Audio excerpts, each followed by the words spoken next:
आदित्य ठाकरेंनी धारावी कोळीवाड्याला भेट देऊन कोळीवाड्यातील नागरिकांशी संवाद साधलाय। लढा आपल्या मुंबईचा उपक्रमांतर्गत आदित्य ठाकरे धारावीकर वासियांची भेट घेत आहेत। धारावीचा विकास धारावीकरांच्या सहभागाने व्हावा ही ठाकरे गटाची भूमिका आहे। लाडक्या बहिणींना आर्थिक सहाय्य देण्याचा निर्णय झाला त्यावेळेस प्रशासकीय अधिकारी निवडणुकीच्या कामात गुंतलेले होते, त्यामुळे नियमांचं काटेकोर पालन झालं नाही असं छगन भुजबळ यांनी विधान केलंय। ओबीसी नेते नवनाथ वाघमारेंनी मनोज जरांगेंवर टीका केली आहे। जरांगेंनी मराठा समाजाची दिशाभूल केली आहे।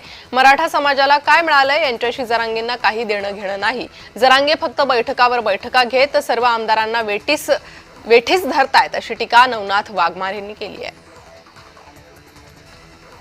मनोज जरांगेंची बीड जिल्ह्यात बैठक पार पडली। या बैठकीनंतर जरांगेंच्या बैठका या सरकार पुरस्कृत असल्याचा गंभीर आरोप बैठकीवरून ओबीसी नेते लक्ष्मण हाकेंनी केलाय। बैठकांसाठी एका मतदारसंघातून आमदार 10 ते 15 लाख रुपये देत असल्याचा आरोपही हाकेंनी केलाय।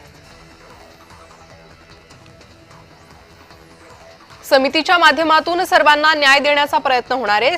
चर्चा करून सर्वांशी संवाद साधून आरक्षणाबाबत निर्णय घेतला जाईल।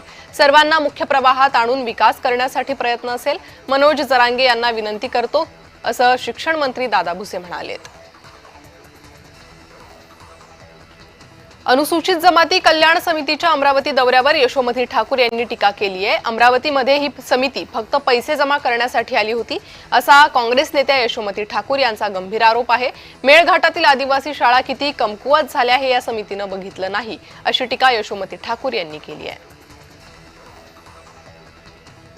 आम्ही मुंबईला जाणार आणि आरक्षणही मिळवणारच, ते पण ओबीसी मधूनच असा जरांगे पाटलांनी इशारा दिलाय। आम्ही लढून मिळवणारे लोक आहोत। मागील 200-400 वर्षांपूर्वीचा इतिहास काढून पहा, लढल्याशिवाय आम्हाला काहीच मिळालं नाही असंही जरांगेंनी विधान केलंय। इतक्या वर्षांपासून आपल्या आरक्षणाची मागणी असताना कुठल्याही सरकारने आपल्या पदरात काही टाकलं नाही। ते फक्त देवेंद्र फडणवीस होते ज्यांनी आरक्षणाबाबत वाचा फोडली आणि आमच्या समाजाच्या पदरात काहीतरी दिलं। असं असताना कोणी काही बोलावं, आपण कोणाबद्दल बोलतोय याचं भान सर्वांनी ठेवलं पाहिजे असं गिरीश महाजन यांनी विधान केलंय। महाराष्ट्र राज्य द्राक्ष बागायतदार संघाच्या कार्यक्रमांमध्ये उपमुख्यमंत्री अजित पवारांनी हजेरी लावली। राज्य द्राक्ष बागायतदार संघाच्या सर्व अडचणी सरकार दूर करणार असं आश्वासन अजित पवारांनी दिलंय। अतिवृष्टीनंतर शिवसेना नेते अंबादास दानवेंनी नांदेडच्या भेटीदरम्यान सत्ताधाऱ्यांवर टीका केली होती। त्याला अशोक चव्हाणांनी उत्तर दिलंय। जिल्ह्याचे प्रश्न आपल्याला माहिती आहेत। दानवे कधीतरी नांदेडला येतात, त्यामुळे नेत्यांनी हस्तक्षेप केला तर अडथळा निर्माण होतो। अधिकाऱ्यांना थोडा वेळ दिला पाहिजे असं अशोक चव्हाणांनी म्हटलंय।